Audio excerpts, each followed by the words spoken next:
अभी हम जो हरिपुरा बाबा रामदेव जी की धाम में आए हुए हैं और भक्त हैं यहाँ श्री महंत जो हैं वो अब आपको इनके पूरे इतिहास के बारे में बताएंगे, कब मेला लगता है। हम इंटरव्यू टाइप जो है कर रहे हैं। तो आपसे जय बाबा रामदेव महाराज। जय बाबा जय बाबा रामदेव जय बाबा महाराज की जय। तो यहाँ जी पहला प्रश्न है जी हमारा कि यहाँ धाम की स्थापना कब हुई? इस मंदिर की स्थापना हुई है 2/11/69 में और भादवे के महीने में यहाँ मेला बढ़ता है, बहुत विशाल मेला बढ़ता है माँ और भादवे के महीने में। और वैसे तो यहाँ रोज़ाना चलते रहते हैं 400-500 आदमी और जो भगत आते हैं उनकी मनोकामना पूर्ण होती है। जी जी। और रोजा कोई विशेष दिन जी, कोई जिस दिन धोख लगती हो, वैसे हफ्ते में तो लगती है, कोई विशेष दिन बताओ। चांदनी दशमी है, अच्छा जी, शुक्ल पक्ष की चांदनी दशमी आती है, उस दिन विशेष धोख लगती है। अच्छा बाबा रामदेव जी की हाँ। धोख लगती है। जी जी मैंने सुना है जी कि क्या बात ये सत्य है कि आपके जो पिताजी थे उन्होंने मतलब वो कभी इस लाइन में नहीं थे भी, हमने यहाँ सुना है कि उनको बाबा जी ने स्वप्न में दर्शन दिए थे। हाँ जी ये सत्य है। हमारे पिताजी पहले आर्मी में थे और आर्मी के बाद में रिटायरमेंट होने के बाद में 5-6 साल उन्होंने जमींदारा किया, खेती की और उसके बाद में रुणिचा गए। तो वहाँ से बाबा का आशीर्वाद हुआ भी जा तुम्हारे वहाँ मंदिर बनेगा और उसके आशीर्वाद से ही यहाँ मंदिर बना। हाँ जी। वो ये बात सत्य है जी। जैसे अब आपने बताया ना, तो वास्तव में अगर देखा जाए तो अब जब हम धाम को देखते हैं ना तो पूरे हरियाणा का सिद्ध धाम है और ऐसा धाम हमने बाबा रामदेव जी का हरियाणा में नहीं देखा। जी हाँ, ये बात तो ये है। बात सत्य है जी जी। और मैं तो मानता हूँ जिस तरीके से आपने बताया और पिताजी को जो साक्षात हुए और बाबा जी के दर्शन हुए तो वो सत्य है।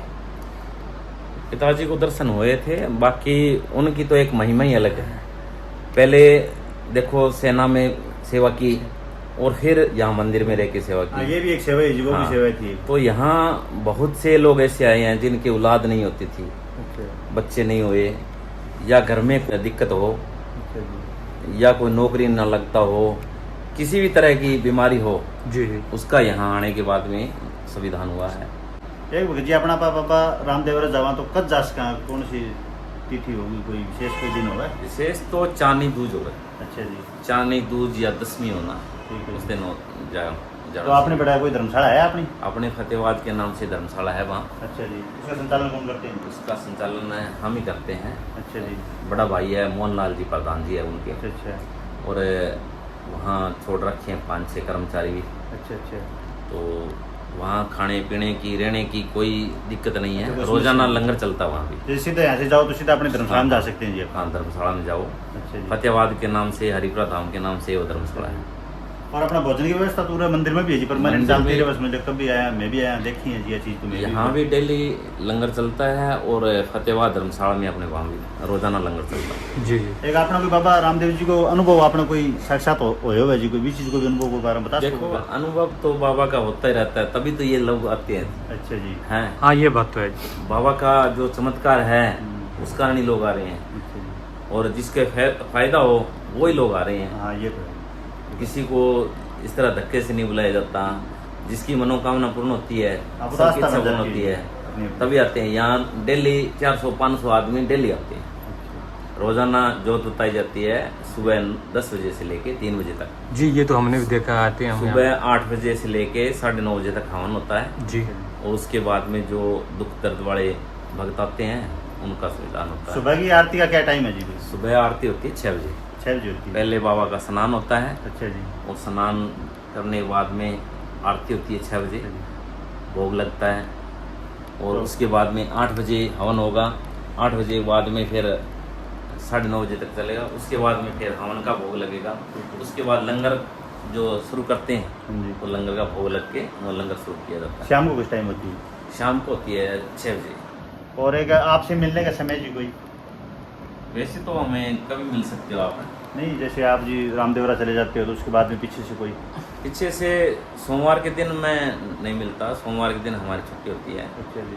और बाकी 10 बजे से लेके 4 बजे तक मैं मंदिर में मिलता हूँ। उसके बाद में मैं बात। हाँ अगर जैसे मेरे पे लगा लो जी, मेरे को और कोई मनोकामना पूर्ति के लिए यहाँ पे आना पड़े तो मेरे को क्या करना पड़ेगा जी? आपको यहाँ आके बाबा के चरणों में अरदास लगाओ, जोत का घी लाओ ठीक है जी। और नारियल बाबा का अरदास लगाओ भी बाबा मेरा ये काम है, मेरा पूरा होना चाहिए, बाबा वैसा पूरा करेगा, कोई दिक्कत नहीं। अभी तक और जैसे मैंने देखा भी है जिसको संतान नहीं होती, हम्म। भी बहुत जगह डॉक्टरों से सब जगह रिपोर्ट ले लेते हैं और वो बता देते हैं कि आप माँ नहीं बन पाओगे या आपको ये प्रॉब्लम है, ऐसा है। पर यहाँ मैंने देखा है कि बहुत से आते हैं निसंतान दंपत्ति और उनको बच्चे हुए हैं, तो उनके लिए विशेष या कोई दवाई दी जाती है या जैसे भभूति से, एक अरदास से या विश्वास से? देखो यहाँ विश्वास से होता है, यहाँ फल दिया जाता है। ऐसे बहुत केस आए हैं जिनको 30 साल तक 40 साल तक बच्चे नहीं हुआ और डॉक्टरों ने बिल्कुल जवाब दे दिया तेरे कभी भी औलाद नहीं होगी, उनके बच्चे हुए हैं। हाँ जी, बाबा की महिमा अपरंपार है जी, बहुत हाँ, चमत्कार है। और यहाँ कोई ऐसी दवाई नहीं देते, बाबा की भभूति है और फल दिया जाता है ठीक है जी। और बाबा का नारियल, उसके बाद में वो फेरी लगाते हैं, जितना बाबा का हुक्म होता है, अभी 4 फेर लगाओ, 5 लगाओ, जी जी तो उसके बाद उसके फायदा होता है। जी। हाँ, ठीक है भी, मतलब जो मनोकामना लेके आता है तो उसको आभास हो जाएगा भी आपको 5 फेरे, वो अपने अंदर से उसकी आवाज आएगी हाँ। भी मेरे को 5 फेरे लगानी है, 7 फेरे लगानी हाँ। है, और सिर्फ नारियल का प्रसाद है और फल जो उसको मिल जाएगा भी। ज़्यादा ये नहीं है कि उन मतलब ऐसे लोग बोल देते हैं भी दवाई दे देते हैं, नहीं। तो यहाँ जब मैंने साक्षात देखा है कि सिर्फ और सिर्फ आस्था से आना है, जिसके मन में आस्था है वही विश्वास बनेगा और वही विश्वास उसको चमत्कार दिखाता है। तो कोई भी किसी प्रकार की दवाई का या ऐसा कुछ भी नहीं है, क्या करना है उसको भी, यहाँ फल मिलता है। और अगर वो विश्वास रखता है बाबा के प्रति और उसके मन में अगर भावना उत्पन्न होती है तो उसको उसका फायदा देखो मिलता है। सबसे बड़ा विश्वास है, विश्वास है उसके लिए तो फायदा ऑटोमेटिक जल्दी होगा। अगर कई बार कहते हैं हम देख के आते हैं, हाँ हाँ हाँ, ये आपने तो बहुत बड़ी बात बताई है जी। उनको बाबा अपने आप हिसाब से देते दिखा दे। हैं। देखो विश्वास लेके आएगा, बच्चे के लिए आता है, नौकरी के लिए आता है, विदेश के लिए आता है, किसी भी तरह की कोई भी बीमारी हो, विश्वास से आ जाओ मंदिर में और बाबा से अर्जी लगा दो कि मेरा ये काम है, पूरा ना होना चाहिए, तो अवश्य पूरा होगा।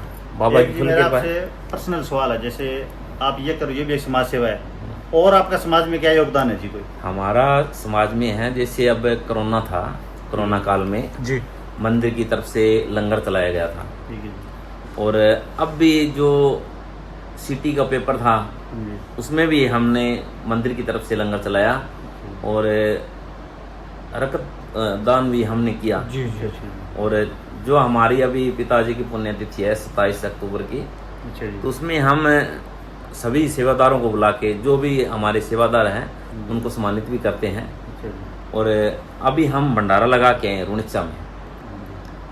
रुणिचा में भंडारा लगता है अमावस से लेके और 13 तक, लगातार 24 घंटा भंडारा चलता है। वहाँ लाखों आदमी भोजन करते हैं, तो उनको सेवादारों को हम सम्मानित भी करते हैं और वहाँ भंडारा भी बड़ा ज़बरदस्त लगता है। अभी हम वहाँ भंडारा करके आए हैं। ये भी एक समाज सेवा में बहुत बड़ा योगदान है। और जो गांव में हमारे बेटियां हैं, देखो बाहर का तो मैं कहता नहीं, और जो हमारे गांव में गरीब घर से बेटियां हैं उनको हम 5100 रुपये उसकी शादी में देते हैं। शादी जी। हाँ, ये बहुत बड़ी बात है। और भी कोई कमी होती है तो हम वो देते हैं। इस पे आप कुछ कहना चाहोगे? हाँ, मैं शिक्षा के क्षेत्र में भी जो गरीब बच्चे हैं और अगर उनमें कापी किताब की अगर ज़रूरत पड़ जाती है और गवर्नमेंट स्कूल में अगर जो भी है तो वो भी यहाँ से सहायता मिलती है। और आपने अब देखा कि गरीब कन्याओं के विवाह के लिए भी, तो समाज के क्षेत्र में भी जी देखो, धार्मिक के साथ साथ सामाजिक क्षेत्र में भी जो हरिपुरा धाम है उनका बहुत ज़्यादा योगदान रहता है। अब अगर जी मैं एक रिक्वेस्ट करता हूँ आपसे, अब जो पंजाब में बाढ़ आई है जी, जी उसके लिए भी आप अपने भक्तों से रिक्वेस्ट करो जी, भाई जो उसकी जितनी मदद करो जी सभी की। हम करेंगे, जरूर करेंगे। हाँ जी, आप तो करते करते हो जी, भक्तों से भी बोलो जी, भक्तों जितने से भक्त- बोलेंगे हाँ जी, भी जो बेचारे परेशान हो रहे हैं पशुओं से, बहुत ज़्यादा दिक्कत बच्चों से, या किसी को खाना नहीं मिल रहा, तो हम बच्चों सेवादारों से भी कहेंगे भी उनकी सहायता करो और हम जितनी हमारे से सेवा होगी हम करेंगे। जी बहुत बढ़िया। हाँ। ठीक है जी, मिलते हैं आपसे अगली वीडियो में। और अब भगत जी आशीर्वाद दो। जय बाबा की। जय बाबा जय बाबा की। जय बाबा की। अभी हमने हरिपुरा धाम में जो भगत जी हैं उनका इंटरव्यू लिया, तो इसमें स्पष्ट तौर पर निकल के आया है कि जो है वो बाबा जी हैं और बाबा का चमत्कार है। विश्वास है तो चमत्कार है, और हर इंसान की मनोकामना पूरी होगी जो विश्वास के साथ आएगा। सामाजिक कार्यों में भी यहाँ संस्था जो है उनका सामाजिक कार्यों में भी विशेष योगदान है, और हर इंसान, मैं तो कहता हूँ भी वो धर्म के साथ जुड़े, और जो भी भगतगण ये देखें तो एक बार ज़रूर हरिपुरा धाम फतेहाबाद डिस्ट्रिक्ट के अंदर दरियापुर जो क्षेत्र है वहाँ हरिपुरा गांव है, वहाँ आए और यात्रा करें और बाबा का आशीर्वाद ले। सभी को मेरी तरफ से जय बाबा रामदेव जी महाराज की जय हो, जय। बाबा जी।